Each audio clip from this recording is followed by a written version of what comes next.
Hello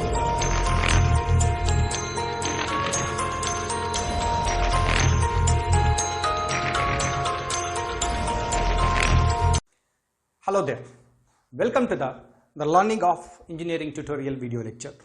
In this video lecture, we are trying to discussing about the thin cylindrical vessel responses in terms of the mathematical models that we are developing, and then we are going to be understand the relationship between the different parameters, that output parameters as well as the input parameters. So in the previous video lectures, we have seen how the internal diameter is affecting the dimensions of the pressure vessels. Right, so that's we have calculated circumferential strain and longitudinal strain. So in this video we can see there is a volumetric strain also going to be coming. That's because of the internal diameter. That is the where it is going to be subjecting to the fluid pressure. We know the volumetric strain is equal to change in volume by original volume. Right, change in volume by original volume we need to be find it here. So this I am going to be say this is going to be the initial volume of the component.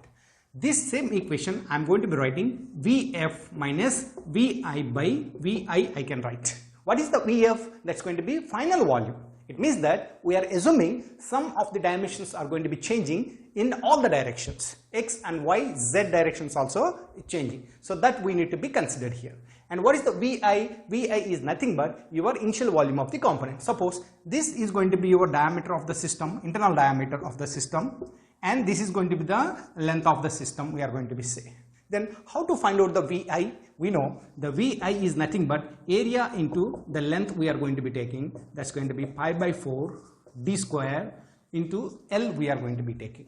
So there we can see we are not considering the thickness. That's because we are finding the change in dimensions in the outer diameter. That means internal diameter we are only considering. So this is going to be the Vi. So then I need to find out the Vf. That's going to be the final volume I need to be considered. Then how could you find out? As we know, in the respective directions we are going to be taking, the diameter is increasing from the d and to the del d. That's going to be d plus del d we are going to be getting. This is the dimensions are increasing. Similarly, the length of the component is going to be increasing L plus del L. Right? It means internal pressure is going to be acting and that material is absorbing and that response is going to be going like this. So then how could you modify this equation? So that's going to be pi by 4 and we have a d square. The d square means here we need to find out the final dimensions of the component, d plus del d whole square into L we need to be mentioned. L means the final volume is equal to L plus del L we are going to be getting. And this equation I am going to be simplifying. So that is equal to, the final volume is equal to pi by 4. This is going to be the d square plus del d square plus 2 d del d L plus del L. Right? This is A plus B whole square. So then Vf is equal to pi by 4. So now I am multiplying this component and this components. That's going to be d square L, I got it. The next we got it d square del L plus second component of this one L del d square plus del d square del L. Next this component I am going to be multiplying here. That's going to be 2d L del d plus 2d del d del L. So this is the final equation we got it. So further we know that the change in dimensions are going to be very small compared to the original dimensions of the component. So then what happened?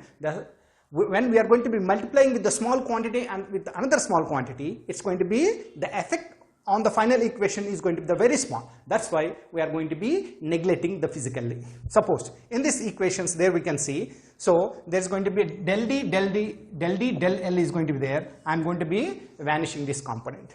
And similarly here the del d square del L is there. That I'm going to be vanishing the component over here. So next component is going to be there. So that's going to be del square. So L d square. This is also I'm going to be simplified. So final equation I'm going to be writing the Vf is equal to pi by 4. So this is going to be the d square L and d square del L plus 2 diameter length into dd we are going to be taking. I'm going to be do the simplification further, and I will get it the change in volume. Then I will substitute in the volumetric strain. After deriving the final volume, then I am substituted in this change in volume of the component. That's going to be final volume minus initial volume.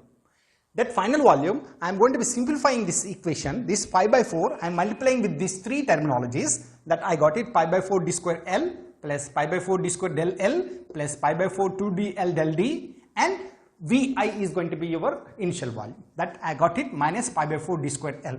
As we know, when we have this positive and the negative components are going to be vanishes, and then finally the del V is equal to, I am going to be writing here, so that's going to be pi by 4 d square del L plus pi by 4 2d L del D, we got it.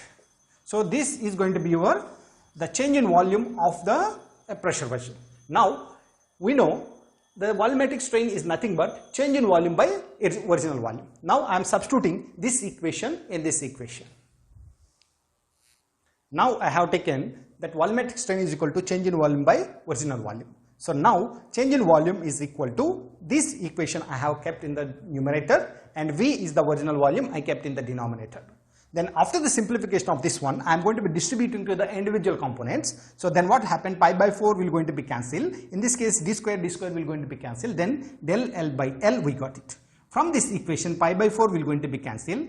D one time will going to be cancelled. L will going to be cancelled. Then 2 del D by D we got it. So that I have written over here, del epsilon V is equal to 2 del D by D plus del L by L. So if I am going to be converting into the circumferential strain as well as the longitudinal strain. So that is epsilon V is equal to 2 into epsilon 1 plus epsilon 2, we got it. After getting this equation, now I am substituting the circumferential strain and longitudinal strain equation in terms of the pressure and the dimensions of the component. That is going to be 2 into, so that's going to be the 2 into PD by 2TE into 1 minus mu by 2. Similarly, plus PDE by 2TE into 1 minus mu, we got it. Once we are getting these equations, so then I am going to be trying to simplify. As we know, PDE by 2TE, I can take it common, PDE by 2TE, I can take it common. So that I did it here, over here, PD by 2TE. And then I am multiplying the 2 in this bracket, 2 minus 2 mu by 2 plus 1 by 2 minus mu. So then this 2 will going to be cancelled out. Then we got the 2 mu. And when 2 plus 1 by 2, LCM I am doing, that I am going to be getting 4 plus 1 is going to be 5 by 2, this one. So then the volumetric strain of the pressure vessel is going to be PD by 2TE into 5 by 2 minus 2 mu, we got it. So if you want to find out the volumetric strain and due to the internal diameter of the component, so then this is going to be the equation, because internal diameter is going to be subjected to the fluid pressures and outer diameter is going to be exposed to the environmental pressures, or we are going to be fixing to the certain devices. So then that's why we are going to be main concern here is that internal diameter, how it is affecting the longitudinal strain, circumferential strain as well as the volumetric strain that we have seen. I hope you are able to understand how to derive the equation for the volumetric strain, and still if you feel any confusion or difficulties, please put in the comment section so that I can reach you out. Thank you.